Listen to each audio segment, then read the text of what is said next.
자, 시청자 여러분, 한 주간도 평안하셨습니까? 오늘은 26년 5월 3일입니다. 이곳은 지금 비가 내리고 있습니다. 아마 전국적으로 비가 내리는 것 같습니다. 오늘도 찬송과 기도로 예배를 시작하겠습니다.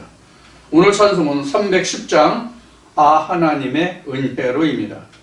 하나님의 은혜로 시작합니다. 하나님의 은혜로 있을 데 없는 자 왜 구속하여 주는지 난 알 수 없도다. 내가 믿고 또 의지함은 내 모든 형편 잘하는 주님 늘 돌보아 주실 것을 나는 확실히 아네. 왜 내게 굳센 믿음과 또 복음 주셔서 내 마음이 항상 편한지 난 알 수 없도다. 내가 믿고 또 의지함은 내 모든 형편 잘하는 주님 늘 돌보아 주실 것을 나는 확실히 아네. 왜 내게 성령 주셔서 내 마음에 감동해 주 예수 믿게 하는지 난 알 수 없도다. 내가 믿고 또 의지하는 내 모든 형편 잘하는 주님 늘 돌보아 주실 것을 나는 확실히 아네. 주 언제 강림하실지 혹 밤에 혹 낮에 또 주님 만날 그곳도 난 알 수 없도다.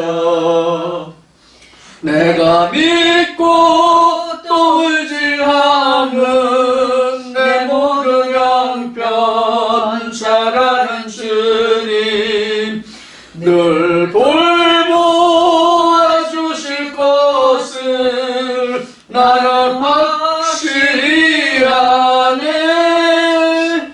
자, 기도드립니다. 하나님, 오늘도 우리에게 아름다운 날 복된 시간 주셔서 오늘도 아버지 앞에 신령과 진정으로 나아가게 하심을 감사합니다. 오늘도 이 종과 주의 백성들이 온 마음과 정성을 모두어 아버지께 드리는 찬송과 기도로 아버지를 금명하여 주시고 오늘도 아버지 하나님께서 주의 백성의 모든 무리를 아버지를 거룩한 생명의 말씀으로 생명의 떡으로 인치시고 붙들으시고 저들이 아버지 하나님의 영혼이 가라지 않게 하시고 굶주리지 않게 해주시길 원합니다. 이 말씀으로 함께하는 주의 백성의 모두가 정령 만군의 전하님과 우주 예수 그리스도를 아는 그 복에 함께하게 하여 주옵소서. 사도 바울이 고백하여 이른 바와 같이 아버지께서 만대와 만세전으로 감추었던 아버지의 비밀 우주 예수 그리스도의 은혜가 온전히 드러나게 하사 주의 백성들이 허탄한 길을 가지 않게 하시고 우주 예수 그리스도와 함께하는 우주 예수 그리스도의 영원한 생명의 길로만 인도하여 주시기를 원합니다. 이 말씀으로 함께하는 저희 백성의 모두를 성령의 교회에 드는 말씀으로 들을 수 있도록 아버지의 지혜와 명철을 더하여 주십시오. 아버지 친히 저들에게 깨닫는 은혜를 더하여 주소서. 아버지는 저희 백성의 모두가 보고 듣고 깨닫는 자 되게 하여 주셔서 오로지 아버지의 은혜 안에서 함께 우리 예수와 살아가는 평강의 삶을 허락하여 주옵소서. 오늘도 이 말씀으로 함께하는 주의 백성이 모든 무리 위에 함께 하시고 아픔과 고통 속에 있는 자들도 아버지께서 구원하여 주시고 낫게 하시고 치유해 주시며 주의 백성의 간구를 들으시고 응답을 속해 주셔서 주의 백성이 모두가 아버지의 음성과 함께하는 삶의 나날의 연속이 되게 하여 주옵소서. 오늘도 아버지께서 모든 것을 함께 하심을 믿고 이 시간의 모든 시험을 아버지께 부탁하면서 예수님의 이름으로 기도드립니다. 아멘. 자, 잠깐 앞에서 인도를 시작하면서 말씀드린 바같이 어제 그 늦은 밤부터 그러니까 새벽이라고 해야 되겠죠. 새벽부터 지금 봄비가 촉촉히 내리고 있습니다. 사실 시골은 제가 시골에 있습니다만은 좀 비가 좀 와야 돼요. 지금 땅이 상당히 메말라 있거든요. 또 이제 한 일주일 정도 있으면 모내기가 시작이 될 겁니다. 그럼 이제 물이 많이 필요할 그런 시즌입니다. 자, 이와 같이 이 땅덩어리에도 비가 필요하고 물이 필요한 같이 우리 모든 영혼에도 만군의 주 하나님의 은혜의 단비가 풍성히 내리는 그런 한 날이 되기를 축원합니다. 자, 오늘도 지난주에 이어서 부활의 차례와 그 순서에 대해서 차례와 그에 대한 의미를 오늘도 알아보는 시간을 갖기로 하겠습니다. 지난주에 고린도서 15장 35절부터 해서 39절까지를 여러분들과 함께 나눴을 거예요. 자, 그럼 오늘도 그 말씀에 이어서 함께 말씀을 나누기로 하겠습니다. 오늘 여러분들 마음을 기울이시고 정신을 가다듬으셔서 말씀을 들으시기 바랍니다. 이 고린도전서 15장에 지금 여러분들과 함께 나누고 있는 이 말씀은 이미 부활에 관해서 말씀을 나눌 때에 이미 오래전에 여러분들과 함께 나눈 말씀이 있습니다. 그 말씀을 참고하시고 오늘 다시 들어주시면 이해가 상당히 빠를 것으로 생각이 됩니다.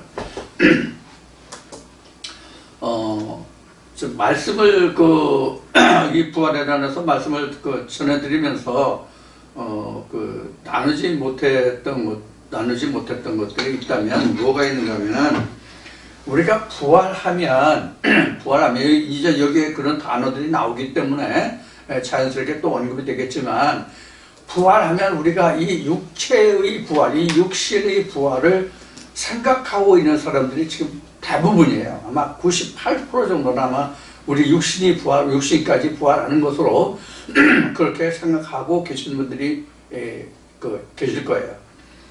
더구나 2000년 전 유대 땅에서 죽었던, 낳고, 복음을 증거하고, 죽고, 부활하고, 오순절을 하여 제자들에게 성령으로 나타나셨던 그 예수도 재림을 말하는 신학자들과 목회자들 중에는 어떻게 지금 설명을 하고 알고 있느냐 하면 우리가 이런 육체를 입고 그렇게 부활해 올 것으로 그렇게 생각하는 사람들이 많거든요. 그래서 예수의 재림을 그런 형식으로 기다린단 말이에요. 그런데 우리가 이 부분에서 이제 말씀을 드리고는 사도행전 1장에 보면 예수가 승천할 때 그 본 모습 그대로 온다고 그랬으니까, 너희들이 본 모습 그대로 온다고 그랬으니까 그 본 모습 그대로가 무엇인지 우리가 자세하게 상고할 필요가 있어요. 신학에서 그냥 교회 다니면서 들었던 그 말씀대로 저도 믿고 그렇게 알고 있었는데 사도행전을 다시 자세히 보니까 너희가 본 그대로 오리라고 그랬잖아요. 너희가 본 그대로 오리라고 그랬는데 예수가 부활해서 승천하는 것을 보았는데 구름에 가리워서 보이지 아니하였더라 이랬단 말이에요. 보지 못했단 말이죠. 그러니까 예수가 부활해서 오더라도 구름에 쌓여서 승천했기 때문에 구름에 쌓여서 다시 온다는 얘기거든요. 그럼 구름에 쌓여서 오기 때문에 보지 못한다는 얘기와 같아요. 예수가 부활해서 오더라도 그것을 알지 못한단 말이에요. 그래서 오늘 여러분들과 함께 나누는 고린도서 15장의 15장 35절부터 지난주에 봤는데 오늘 39절부터 다시 볼 거예요. 이 말씀과 함께 여러분들이 부활이 어떻게 되는가 하는 것을 다시 한번 좀 염두에 두시고 상세하게 들어주시길 바라고 잘 들으시고 깨닫기를 원합니다. 결론적으로 얘기하면 베드로가 베드로전서에 기록한 말씀과 같이 우리 믿음의 결국은 영혼의 구원이지 육체의 구원이 아니에요.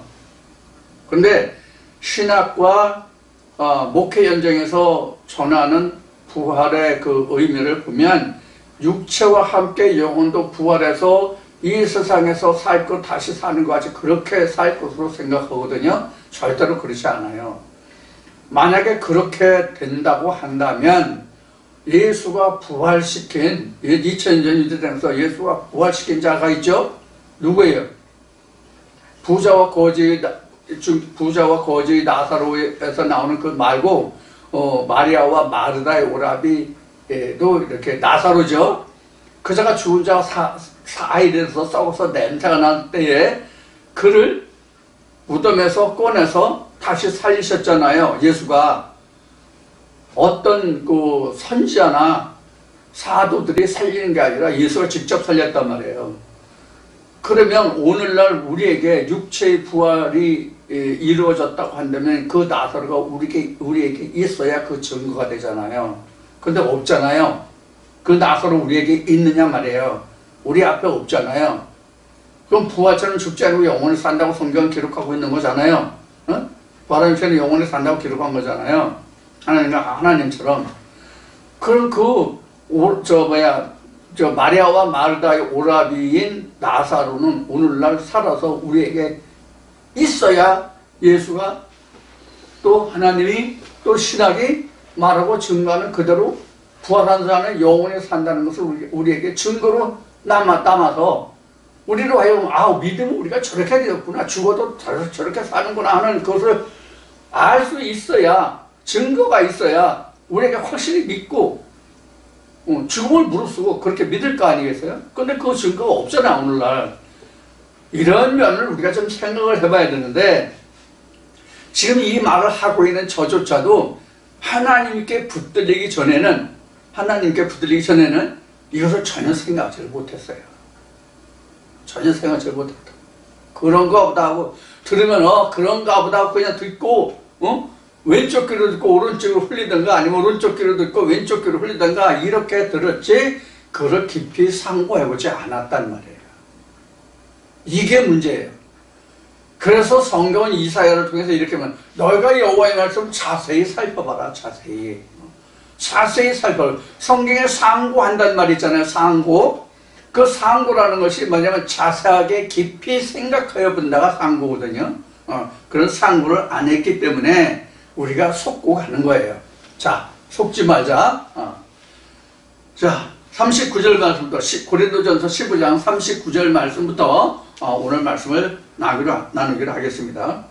지금 할 분량이 많은데 오늘 다 끝내려고 생각했는데 지난주 생각에는 다 끝날지 모르겠어요. 하여튼 빠른 속도로 진행을 한번 해보도록 하겠습니다. 39절입니다. 15장 고린도전서 15장 39절입니다. 육체는 다 같은 육체가 아니니 하나는 사람의 육체요, 하나는 짐승의 육체요, 하나는 새의 육체요, 하나는 물고기의 육체라. 이거 지난주에 여러분들에게 간단히만 말씀을 드렸거든요. 이게 바로 뭐냐면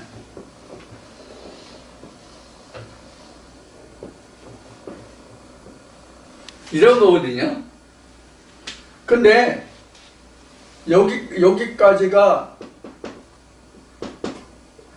여기까지가 성소의 모습이잖아요.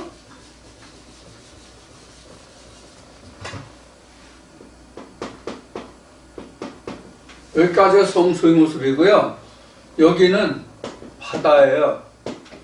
이게 어디냐면 창세기 1장에 셋째 날에 창조서 이렇게 나와요. 그래서 이것이 결국은 나중에 모세가 하나님의 율법을 시대에서 수여받은 후에 이제 성소를 짓는데 성소가 이렇게 되죠. 지성소가 있고 성소가 있고 성소의 뜰이 있고 바다, 이게 이제 세상이에요. 요 성소라고 하는 요게 뭐냐면 교회들이라고 해야 되겠지. 교회들이라고 해도 되고 교회 안에도 이와 같이 나눠진다고 보고 이 전체가 각자라고 보면 돼요. 이 전체가 각자가 다 이러한 기질들을 가지고 있는데 이러한 기질들을 가지고 있는 사람들이 이러한 사람도 있고 이러한 사람도 있고 이러한 사람도 있고 이러한 사람도 있다. 그랬듯이 고린도서 15장 39절에 이런 말씀이에요. 그 육체는 다 같은 육체가 아니니 이렇게 되잖아요. 이게 다 육체예요. 이게 다 육체라고. 이게 다 육체의 종류들이에요. 그래서 첫 번째는 뭐냐면 사람의 육체요. 첫 번째는 여기가 사람이에요. 사람의 육체요. 그 다음은 짐승의 육체요. 그 다음은 새의 육체요. 그 다음은 물고기의 육체다. 이렇게 돼 있잖아요. 지금 이게 전체로 이야기하면 이 세상을 이야기하는 거예요. 이 세상 인류의 모두가 이러한 범주에 다 들어가 있는 거예요. 그래서 사람의 육체도 있고 짐승의 육체도 있고 새의 육체도 있고 물고기 육체도 있다. 이 물고기 육체라고 하는 것은 실제 우리 사람들이 물고기가 아니라 그냥 세상에 묻혀서 그냥 세상 속에서만 사는 사람들이 물고기 육체예요. 물고기 육체가 바로 그런 뜻이에요. 이게 물고기라는 게 빛이 가려져 있잖아요.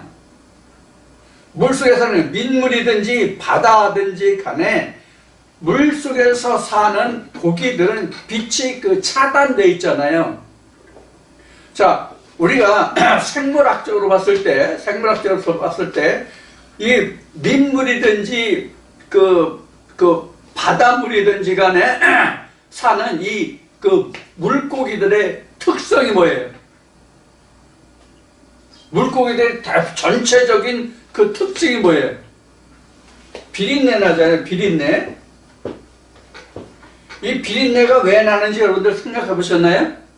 혹시 상식적으로 알고 계신가요? 비린내 나는 것이 저도 알지 못했는데 이 생물학자들이 이야기하는 걸 들으니까 이게 빛을 받지 못하기 때문에 비린내가 난다는 거예요. 빛을 받지 못했기 때문에. 그래서 이게 비린내 나는 생선의 그 특징이 바로 비린내예요.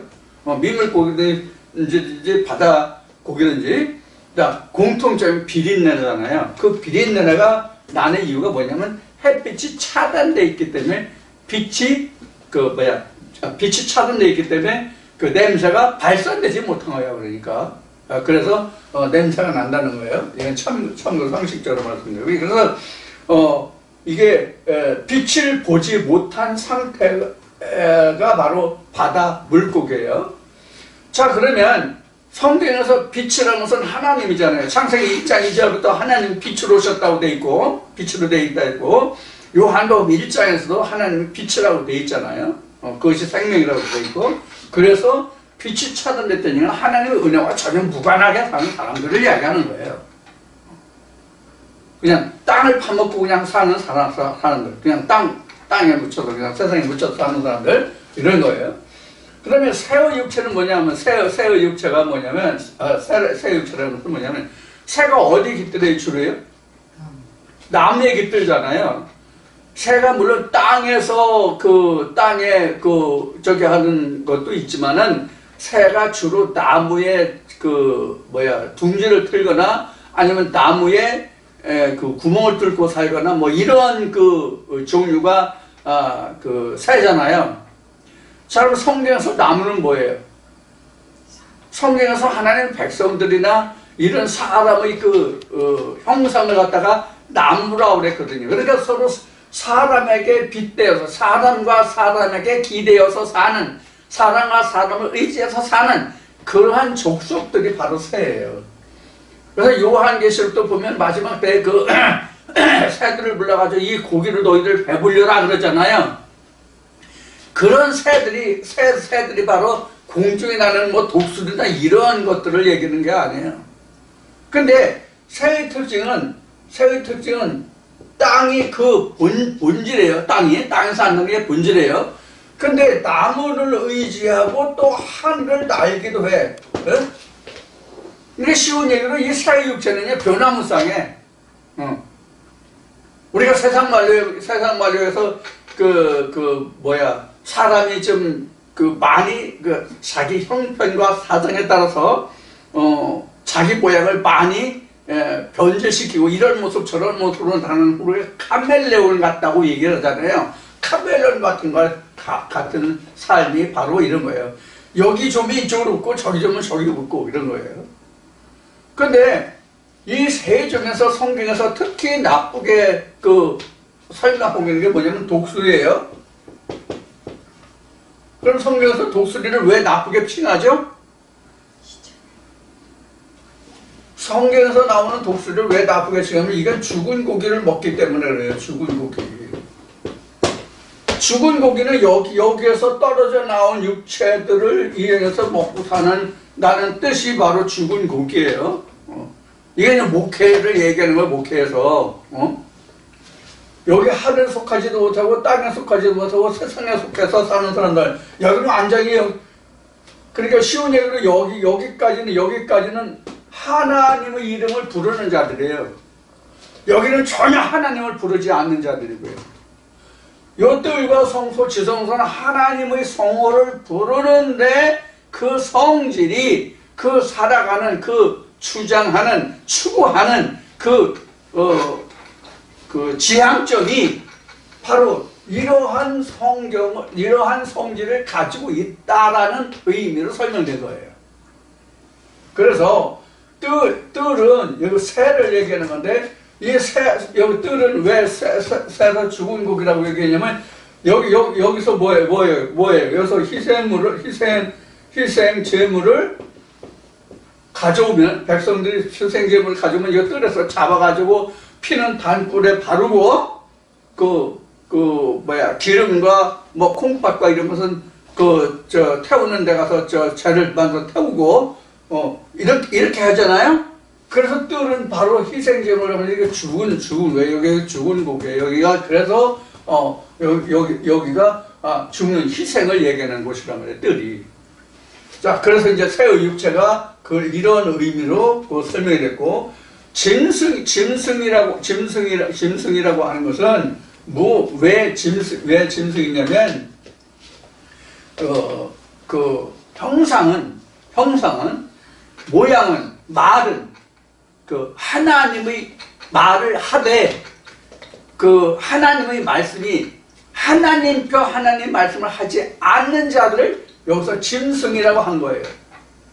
그래서 요한계시록 666이라고 하고 이거는 곧 짐승의 표라고 얘기했죠. 짐승의 표. 예?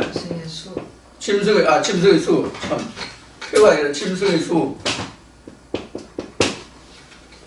666이 그래서 항상 바코드가 그렇다, 미국에서 얘기하는 누구의 오바마 케어에서 바코드가 666이 돼가지고 한참 말이 많았죠. 그거 아니라고 해가지고 들고 뛰고 울고 불고 당신 2단 3단 하면서 나하고 절연한 사람도 있었지만 결국 그거 아니었죠. 자, 666이 그런 얘기인데 이 666이라는 것은 뭐냐면 여기까지를 가는데 이렇게 된다는 얘기예요. 무슨 뜻인지 아세요, 이거? 666이 이게? 666이 뭐냐면 창세기 1장이 6이잖아요. 6날까지 창조란 말이에요. 근데 7째 날에서 알지 못하고 이 6일이 천지 창조만 주장하는 자들이 짐승이에요. 사람의 형상을 입었을 때 사람이 아닌 자들 말이에요. 이거 다 사람들이지만 누가 보기에 이러냐 하는 거예요. 누가 보기에 이러냐 하는 거예요. 하나님이 보시기에 이런 종류들이 육체가 있다는 뜻이에요. 육체. 하나님이 보시기에, 사람의 보기에 세상이 이런 육체가 있다 아니야. 그러면은 세상의 사람이 보는 생물학적으로 본다면 독수리가 지금 여기에 속할 이유가 없잖아요. 여기로 와야지 독수리가. 새 중에서는 가장 용감하고 가장 맹금류라고 그럴까? 그래서 새 중에 새는 독수리란 말이에요. 가장 맹금류 중에서. 그럼 독수리가 상위권에 해야지. 근데 그렇게 안 돼 있잖아요. 짐승도 땅에서 짐승이라면 사자가 가장 왕자네. 매일매 왕자 사자네. 매일매 왕자는. 그럼 사자가 여기 와야 돼요? 아니잖아요. 자, 그런 짐승이 이런 의미고, 666은 뭐냐면 하나님을 알되 육체대로 아는 것, 사람의 예대로 아는 것, 일곱째 날에 창조에 들어가지 못한 자들의 전하는 복음이 바로 666이에요. 그리고 사람은 예수 하나를 얘기해요. 예수 하나를.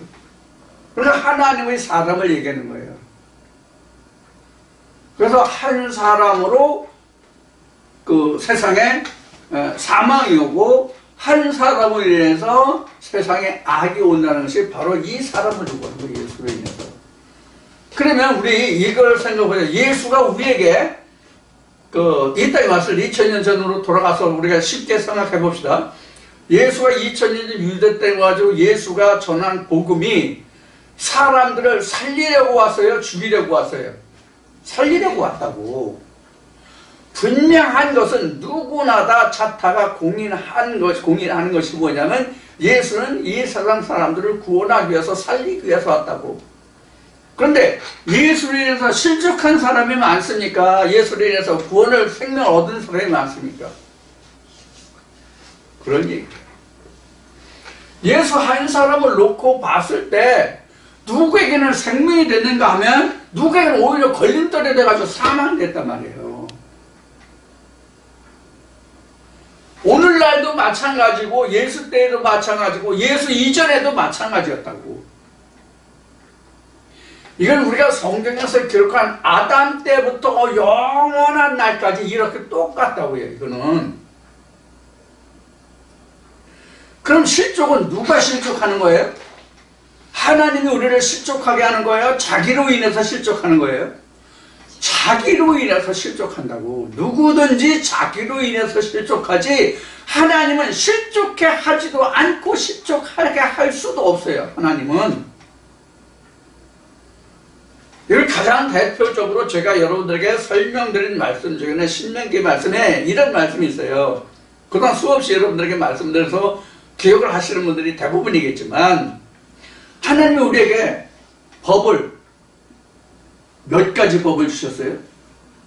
생명의 법과 사망의 법을 따로 주셨습니까?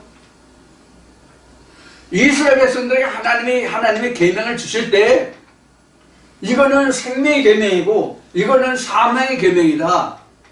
이 생명의 계명을 주신 자는 영생으로 나보고, 사망의 계명을 지키는 따르는 자들은 사망으로 가. 이렇게 하나님이 말씀하셔서 계명을 둘로 주셨냐고. 한 계명을 주셨어요. 한 계명을 주시면서 하나님이 하신 말씀이 뭐냐면, 이 계명을 지키는 자들에게 내가 복을 주고, 이 계명을 지키지 않은 자는 저주를 받으리라고 그랬어요. 그러면 여기서 지금 복과 저주가 나와요. 한 계명을 놓고 복과 저주가 나오는데, 복과 저주를 하나님이 주장하십니까? 자기가 선택하는 겁니까? 각자가 선택하는 거예요. 그래서 하나님은 인간에게 천국과 지옥을 따로 두지 않으셨다, 이렇게 말하는 거예요. 그래서 하나님은 인간에게 천국과 지옥을 따로 두지 않으셨다. 하나님이 지옥을 만드신 게 아니라 지옥을 자기 스스로 만드는 거다, 이런 얘기예요.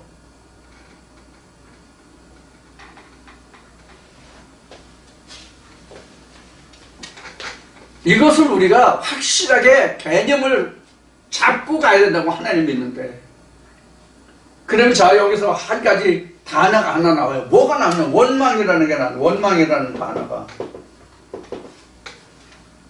왜? 복과 저주가 있거든요. 성경에 보면 성경에 뭐 슬피 울며 이를 갈미 있으리라고 되어 있잖아요.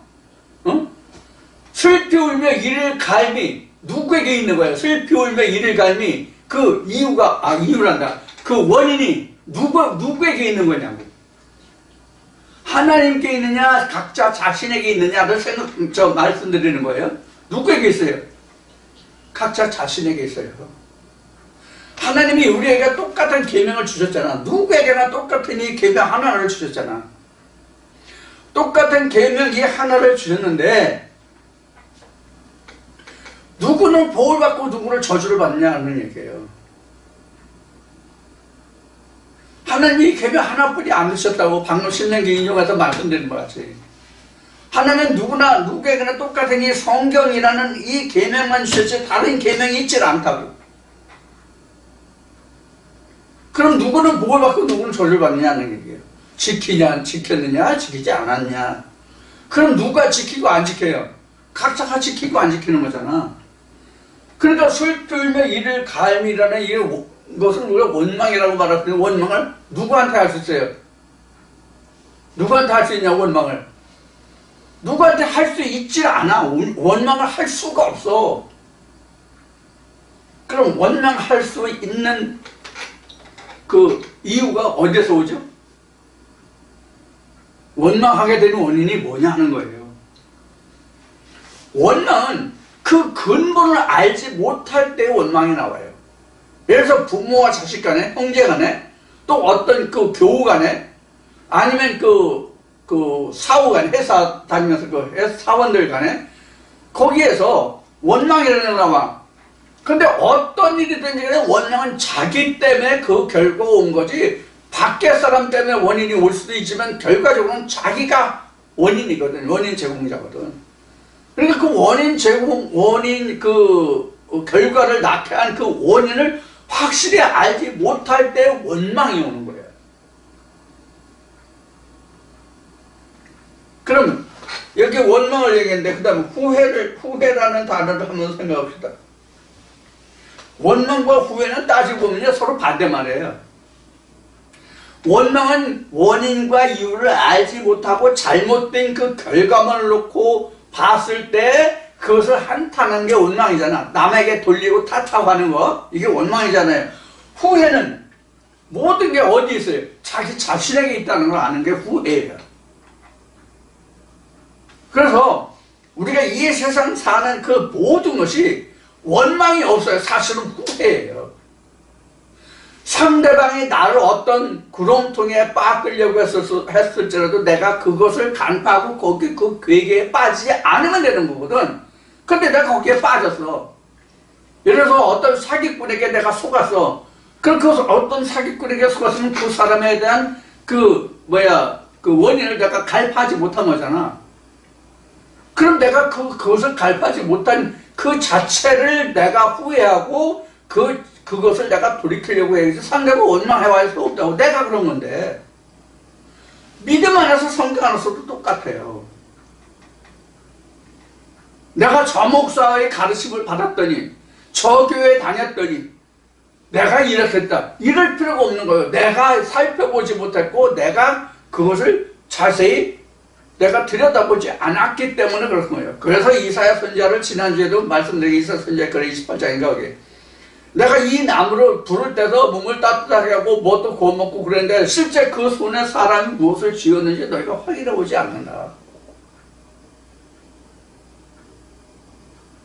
그래서 이어서 한 말이 뭐냐면 우리는 교회에서 하는 소리니까 목사가 하는 얘기니까 다 무조건 아멘으로 얘기할 것이 아니라 돌다리도 두드려보고 건너라는 속담같이 우리는 항상 두드려보고 확인하고 가야 된다. 그래서 그랬잖아요. 저도요. 이미 오래전부터 이태수가 전하는 이 말씀에 대해서 이것이 하나님 말씀이니까 이렇게 하라고 해도 여러분들이 지금 제가 전하는 이 말씀은 내가 먹어보고 내가 얻어진 결과를 여러분들에게 말씀드리는 것이 여러분들이 똑같이 먹어보고 똑같은 느낌으로 똑같은 경험으로 똑같은 결과를 얻은 말씀이 아니다. 그러니까 여러분들도 이 말씀을 들을 때 여러분들이 직접 이 말씀을 파고들어서 여러분들이 이 말씀에 대해서 경영을 해봐서 씨를 뿌려서 그 열매가 어떻게 되는지를 거둬보고 즉 떡반죽을 해서 그런 결과가 나오는지를 확인해보고 그때 그 얻어진 결과를 가지고 믿어라라고 말씀드린 것이 바로 그런 거예요. 그래서 성경에는 나의 종이 재판하는 곳에도 불의가 있음을 보았느니라고 성경이 기록하고 있잖아요. 그러니까 하나님의 종이라 할지라도 하나님의 말씀을 받은 선지자라 할지라도 선견자라 할지라도 사도라 할지라도 다른 말을 할 경우가 있다는 것을 우리는 항상 전제하고 들어야 돼요. 그래서 저도 잘못 전하는 것이 있으면 여러분들이 지금까지 이렇게 알고 이렇게 믿었고 당신도 이렇게 얘기했는데 지금 이 부분에서 이렇게 하니까 전에는 이렇고 지금은 이런데 어느 게 맞느냐 나는 이렇게 생각한다. 이런 것을 여러분들 피력해야 된다고. 그래야 똑같이 죽지 않고 살아갈 수가 있다고. 자, 그래서 원망과 후회가 있는데 사실은 성당 안에서는 후회예요.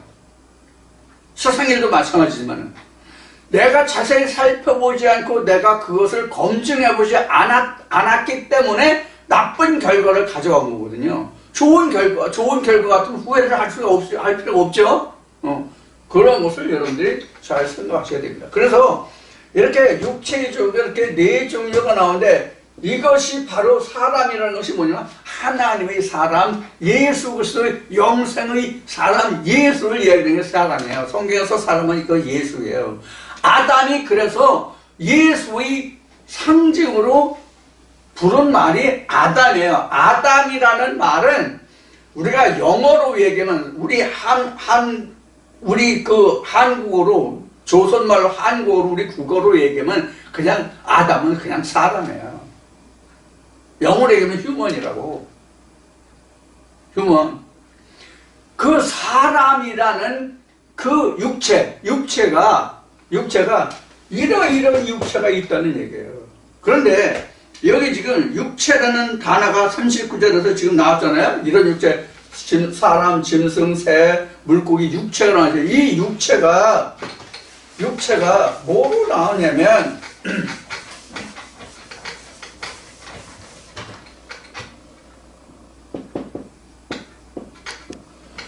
육체라는 말이 한문으로 얘기하면 이게 고기 육체의 몸체자예요. 근데 한문으로 하면 육체인데 그 헬라어로 나온 거 보면 소마로 나왔다고 소마. 이게 영어로는 DY 바디로 나와서 바디 몸으로. 그러면 이 소마라는 거는 뭐와 우리가 이렇게 쓰나? 사르스?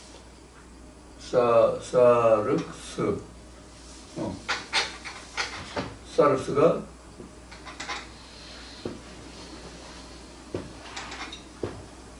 이렇게 쓰나? 이 사르스로 비교되는 말이라고. 이것도 몸이거든요. 근데 이 사르스라는 것은 고기라는 뜻이라고. 고기, 살덩어리, 살덩어리.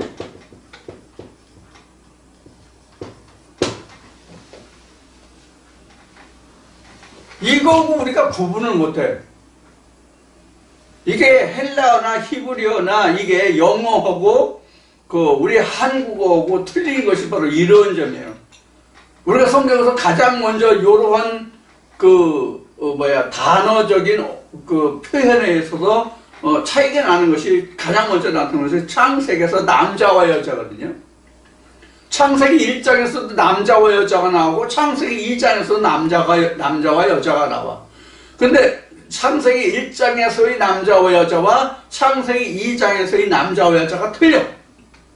히브리어 단어가 틀려.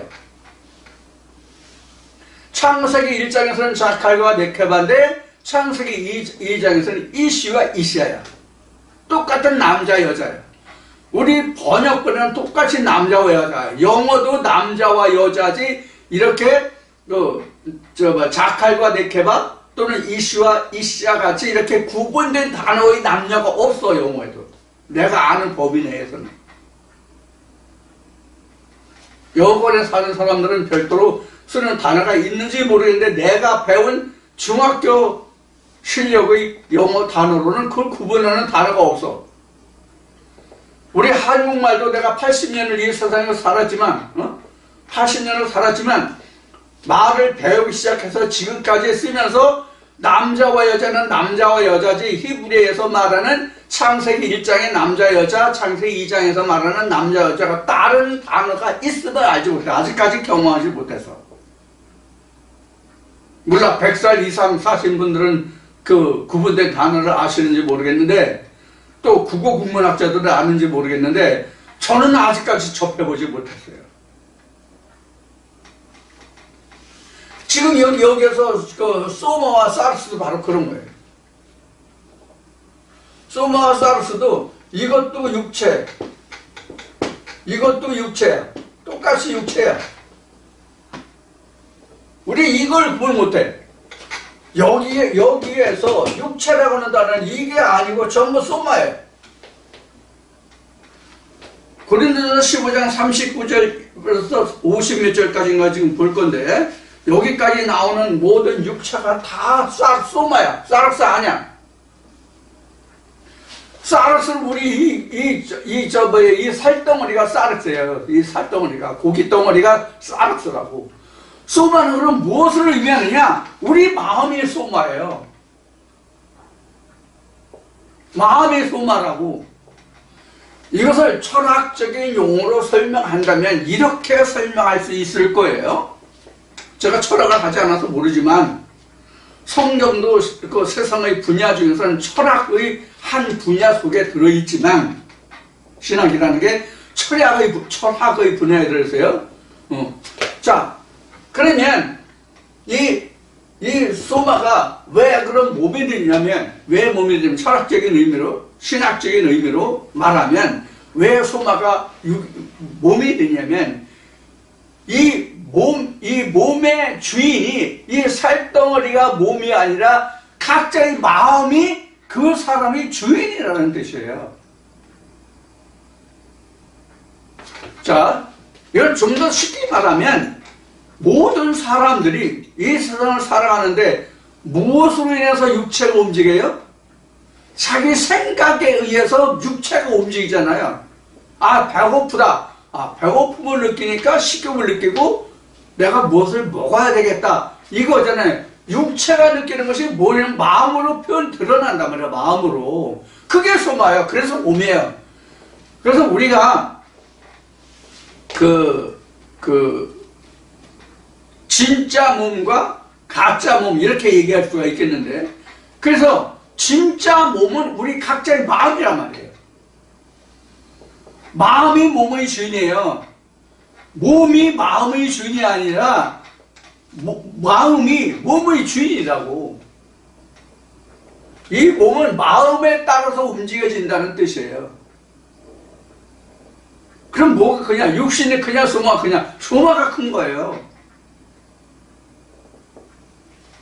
자, 소마가 큰데 이거를 저 뒤에 가서 이제 다시 뒤에 다시 나오니까 거기서 설명됐구나.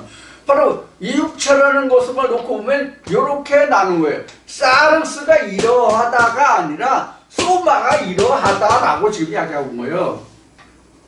육체의 종류가. 자, 여러분들 충분히 이해하셨죠? 자, 그래서 육체의 종류가 바로 이런 것이다. 그것은 소마와 사르스인데 사르스를 놓고 말하는 것이 아니라 소마를 놓고 육체의 종류가 이렇게 나뉘어져 있다. 그러니까 이것은 외형으로는 똑같은데 외형으로는 이 사르스라는 외형으로는 똑같은데 내면의 그 마음으로 보면 이러한 육체가 있다 그런 얘기란 말이에요. 그래서 이것을 좀 더 진행해서 설명하고 있는 것이 그 다음에 뭐냐면 여기는 산 사람이고 다 이 나머지는 죽은 사람이다 이런 뜻이에요. 그럼 이런 사람들을 어떻게 이런 사람, 이 지성소에 속한 사람으로 만드느냐? 진짜 사람이 무엇이냐? 여기에서 우리는 부활이라는 것을 설명하고 있어요. 사도 바울이. 이런 내용을 통해서. 자, 그러면 39절 이제 요정을 하고요. 40절부터 보자고요. 하늘에 속한 형체도 있고 땅에 속한 형체도 있으나 하늘에 속한 자의 영광이 다르고 따로 있고 땅에 속한 자의 영광이 따로 있으니 이렇게 돼요. 여기서는 하늘과 땅만 했어요. 자, 그러면 여기서 하늘과 땅이라고 나왔잖아요. 하늘에 속한 자, 땅에 속한 자 이렇게 나왔잖아요. 하늘에 속한 영광과 땅에 속한 영광 이렇게 나왔잖아요. 그럼 어디까지가 하늘이냐면 이 성소까지가 하늘이에요. 그리고 여기는 다 땅이에요. 실제 사람이 바다에 사는 사람이 없잖아요. 실제 사람이 하늘에 사는 사람 없잖아요. 이것도 뭘 놓고 보냐면 수마가 어디에 속해 있느냐에 따라서 하늘에 속한 자, 땅에 속한 자 이렇게 한 거예요. 하늘에 속한 자, 땅에 속한 자 이렇게 나눈 거예요.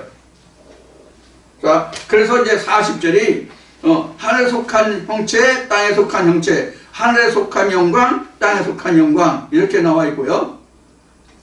그 다음에 이제 해의 영광도 다르며 달의 영광도 다르며 별의 영광도 다른데 별과 별의 영광이 다르도다 이렇게 돼 있잖아요. 여기서 해, 달, 별이 나왔잖아요. 해, 달, 별이 나오는데 해, 달, 별과 별이에요. 이게 다 별들이라고, 이거 별들. 여기서 지금 나누는 거는, 여기서 지금 41절까지, 41절까지를 보면, 하늘에, 땅에, 하늘과 땅의 영광과 육체, 그 다음에, 영광도 하늘에 속한 영광도 있는데, 하늘에 속한 것도 해 영광, 달의 영광, 별의 영광, 별과 별들의 영광, 이렇게 나눠진 거잖아요. 자, 이렇게 나눠진 거예요. 자, 그런데 전체적으로 나누면 이렇게 네 부류를 말하고 있는 것인데, 여기서 하늘에 속했다고 해, 달, 별 다 하늘에 속한 거잖아요. 해, 달, 별. 그럼 이 창세기로 보면 창세기 넷째 날부터 해, 달, 별이 나오잖아요. 큰 광명이 작은 광명도 아니고 작은 광명이 또 별이 이렇게 나오잖아요. 낮과 밤을 주관하고 넷째 날부터 이렇게 나오잖아요. 자, 그러면 우리가 여기서 살펴볼 것이 뭔가 하는 것을 한번 보자고. 이 그림상으로 보면 해는 여기에요. 달은 여기에요. 별은 여기에요. 그런데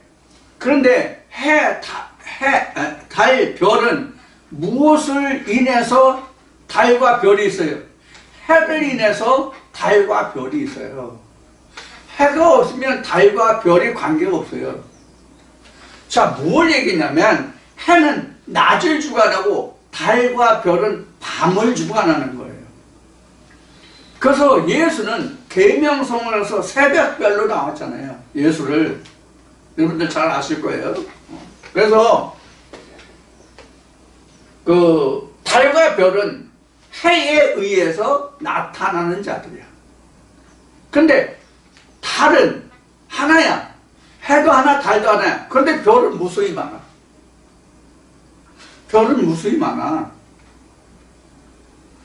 그럼 별은 밤의 주관자잖아. 달도 밤의 주관자잖아.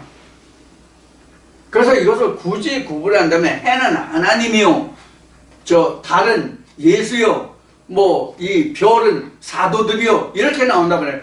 그래서 별의 인도함을 따라 갔다 아기 예수가 아기 예수가 베들레헴에서 났을 때 목자들이 별의 인도함을 따라 가서 보배합을 열어서 분양을 하고 이런 장면이 나오잖아요. 성경의 복음서에 보면 그 별들이 바로 뭐냐면 선지자들을 얘기하는 거예요.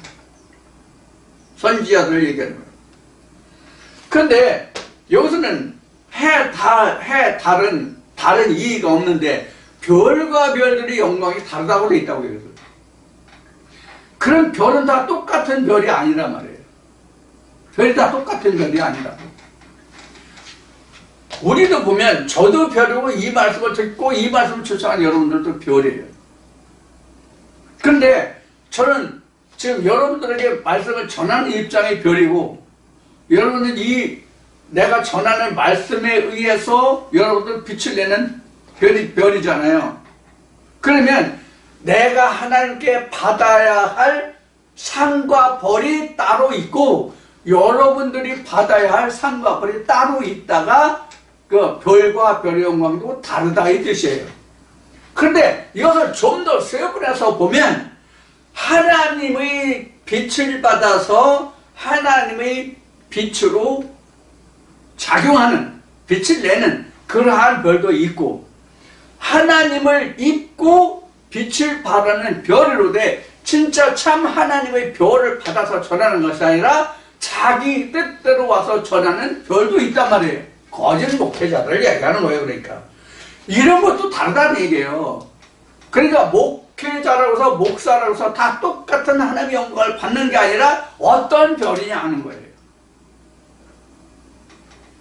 이렇게 별과 별이 나누는데 하나님 안에서도 별이 다르고 하나님 밖에서도 별이 다르다. 이렇게 여러분들 생각하시면 됩니다. 그래서 별과 별의 영광도 다르다. 42절 말씀 보겠습니다. 죽은 자의 부활도 이와 같다. 죽은 자의 부활도 이와 같다. 죽은 자의 부활도 이와 같다는 얘기는 뭐냐면 별과 별, 해와 달, 하늘에 속한 것과 땅에 속한 것 이런 것이 다르듯이 부활도 다르다는 얘기예요. 그래서 42절 보면 죽은 자들의 부활도 이와 같으니 서로 다른가 같이 부활도 이와 같이 서로 다르다는 얘기예요. 부활도 이와 같이 다르니 부활도 이와 같으니 썩을 것으로 심고 썩지 아니할 것으로 살며 썩을 것으로 심고 썩지 아니할 것으로 살며 이거 썩을 것은 뭐예요? 세상 것이죠. 세상 것은 다 썩을 것이잖아요. 우리가 세상 것을 신다. 이게 그래서 소재물이라는 거예요. 이게 썩을 것이 소재물이라는 거라고. 그래서 썩을 것으로 드리고 썩지 아니할 것으로 받는다. 즉 이 육체는 썩을 거든 쌀을 썩을 거거든. 그러나 소만은 안 썩어. 소만은 썩지 않는다고. 하나님의 영광을 부었건 세상의 영광을 부었건 소만은 썩지 않아. 소만은 썩지 않아. 쌀은 똑같이 하늘의 영광을 부었건 땅의 영광을 부었건 다 썩어. 쌀은. 근데 소만은 하늘의 것을 부었던 땅의 것을 부었던 소만은 안 썩어. 그래서 앞에 신명기 말씀을 예를 들어 말씀드렸던 것 같이 이 소마가 쌀은 다 땅으로 가. 창세기 3장 19절 같이 땅으로 가. 육체는 땅에서 왔으니. 근데 이 소마는 하늘에 속하지도 못하고 땅에 속하지도 못해. 하나님 것을 받았으면 하늘 속한 자가 되는데 땅의 것을 받으면 땅의 것이 되는 말. 그래서 땅의 것으로 있으면 즉 하나님의 계명을 지키면 복이고 지켜야 되면 저주라고 그랬잖아요. 하나님의 계명을 담지 못한 이 상태가 이 소마가 썩지 않고 이 세상에 떠도는 세상 말로 표현하면 우리 대한민국에서 표현하는 거는 구천에 떠도는 영혼이 되는 거야. 근데 영혼인데 이게 영혼이 안 되지 사실은. 영은 하나님의 영에는 없다고 성경은 증거하고 있으니까. 그런데 우리는 일반적으로 영이라고 그래. 다 영이라고 그래. 땅의 것을 보도 영, 하늘의 것을 보도 영, 다 영이라고 그래. 근데 그걸 어디다 담아? 혼에 담아. 혼에. 그래서 그것도 영혼이야. 그러니까 썩어질 영, 멸망할 영혼이냐 구원받을 영혼이냐 이 차이가 있는 거지. 그래서 영광이 땅의 영광과 하늘의 영광이 다르다 이렇게 된 거예요. 그래서 하늘의 것으로 담았으면 하늘의 영으로 담은 소마면 하늘의 영광을 받을 것이요 땅의 것으로 담으면 땅의 것으로 그냥 채워지고 말 것이다 그런 얘기예요.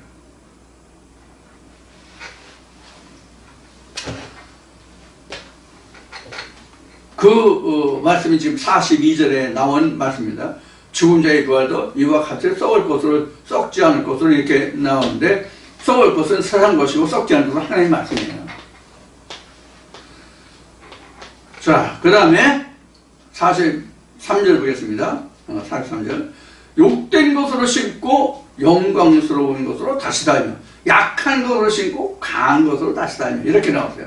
그래서 여기서 욕된 것으로 심는 것은 세상의 것이 욕된 것, 속된 것이 하나님의 것은 속되고 욕된 것이 없잖아요. 응?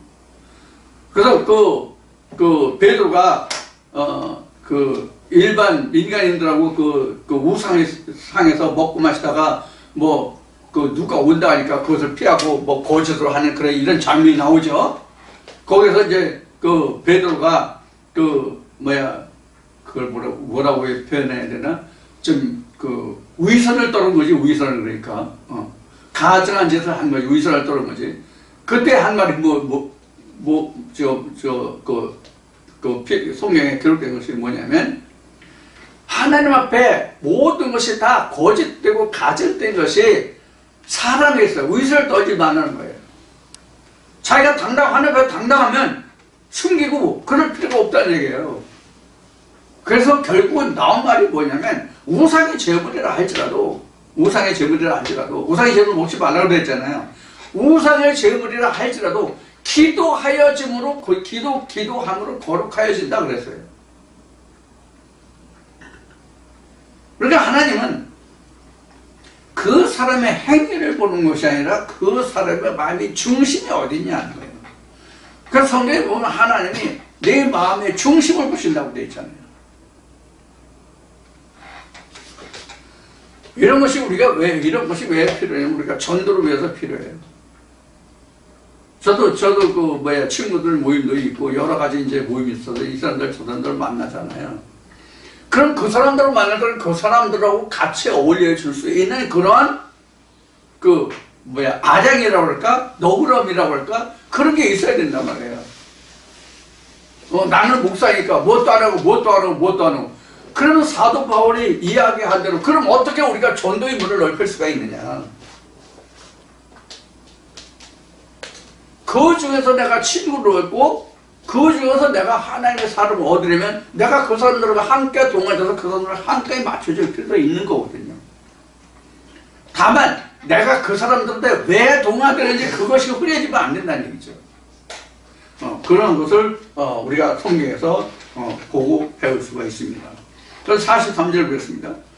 욕된 것으로 신고 영광스러운 것으로 다시 살며 약한 것을 신고 강한 것을 그 욕된 것을 지금 베드로를 이야기한 인용하는 그런 말씀인데 그거하고 그 다음에 약한 것을 신고 약한 것은 바로 견고하지 못한 게 바로 약한 것이잖아요.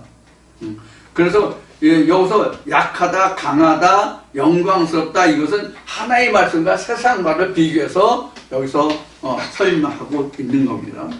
자, 이렇게 해서 이제 부활에 대해서 육체의 종류에서부터 하늘과 땅의 영광과 그런 것으로 해서 해달, 별과 별의 영광도 다르다. 이렇게 해서 속된 것을 신고 속된 것을 신고 영광의 것을 오고 이런 설명을 지금 사도 바울이 지금 고린도교회에 지금 하고 있는 거예요.